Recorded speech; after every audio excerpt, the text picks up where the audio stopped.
Hello, everyone, and welcome to Context. As you see in the title, since we're in the month of October, I figured I would get a little festive for you guys, and we do a little bit of a Halloween special here. So today, we're going to be looking at a story where Peter Parker goes to a Halloween party dressed as he's pretty much dressed as himself at this point, right? Dressed up as Spider-Man.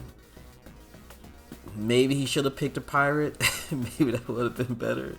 But join me as we explore Peter Parker's Halloween extravaganza. So right off the gate, he is so bad at this. So someone calls him, like he goes to the door of this party. He's going to this party with MJ, and he goes to the door to this party, and someone calls him Spidey. And he's like, "Hey, whoa, I'm Peter Parker. I'm not Spider-Man." Like, dude, why did you even wear this? Why did you even wear your Spider-Man costume to a party? Even in the beginning, MJ was like, "Oh, wow, that looks just like the one Spider-Man wears." He is so bad at being inconspicuous. He should just went to like the Halloween store. I don't know why he bought his real Spider-Man costume. So when Peter gets inside, everyone is super bumped out.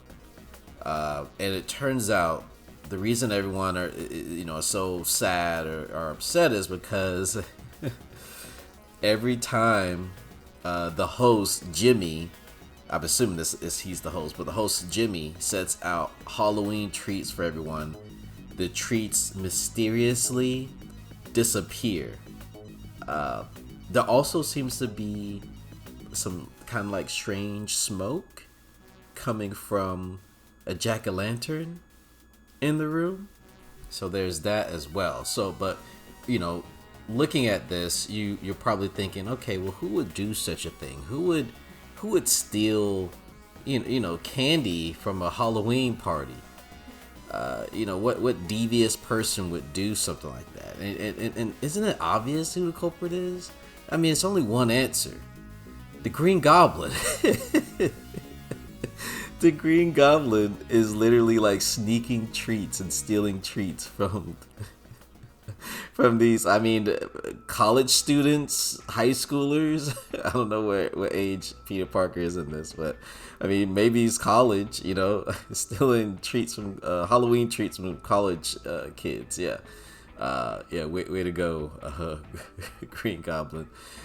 So Peter, wanting to figure out what's going on, he sneaks away and gets into a Spider-Man costume, which he's kind of already in, so I guess he just gets in a mask because for some reason before he had just like this mask that covers his eyes, right? It wasn't the full mask, and I can only assume the reason he did this is because he was like, "Oh, I don't want them to," because if he put on the mask okay, sorry, I had to get my composure for a second. So if he puts on the mask, he would basically just be in a full Spider-Man gear.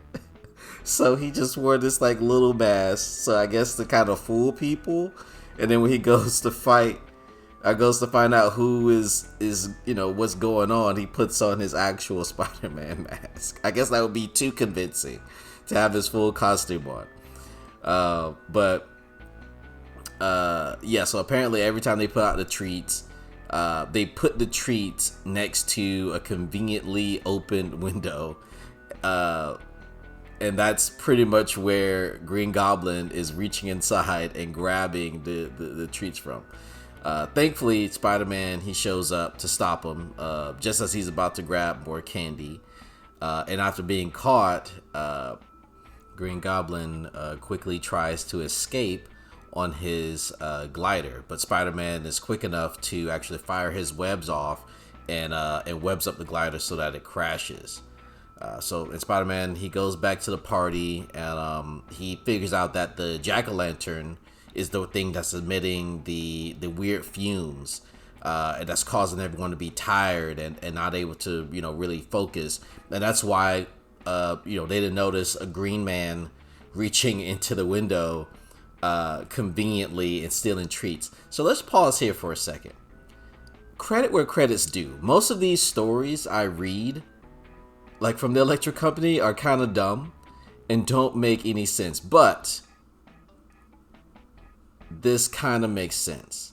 Like Green Goblin stealing candy, that doesn't make sense. But how no one, was able to know it was him doing it or see him in the window, shows that like they were definitely under in the influence of something. Whatever gas Green Goblin had put into his jack-o'-lantern or smoke was causing them to be disoriented. So that makes sense. So Spider-Man goes to grab Green Goblin and brings him all the way back to the party to apologize to everyone. And what does he do? He steals another plate of treats and runs off. Like, Spider-Man, come on, dude. Like, you're not gonna rehabilitate the Green Goblin, alright? Like, I know you want to teach him a lesson. I get it. But I think that ship has been sailed, man. I think that's long gone. I think Green Goblin is a lost case. I think we can all agree Green Goblin is probably a lost case. But of course, after all that, we get the classic, Peter Parker, where, after Green Goblin and Spider-Man leaves, everyone's like, "Where's Peter? Where'd he go?" And then, he appeared, and wow, Peter, you missed everything. And he tries to pretend when, MJ says, "Oh, the Green Goblin was here, like, you missed all the fun," and he was like, "Sure, the Green Goblin was, yeah, right," and he gives that little wink. So this story was dumb. I mean, if you didn't know that from the title, I mean, come on, this story was dumb. It was fun, though. It was a neat little story. We're in October, we're in Halloween month, so I want to do something for it. But yeah, like always, thank you for the support. Don't forget to like and comment, all that jazz. Until the next one, take care. Have a good one.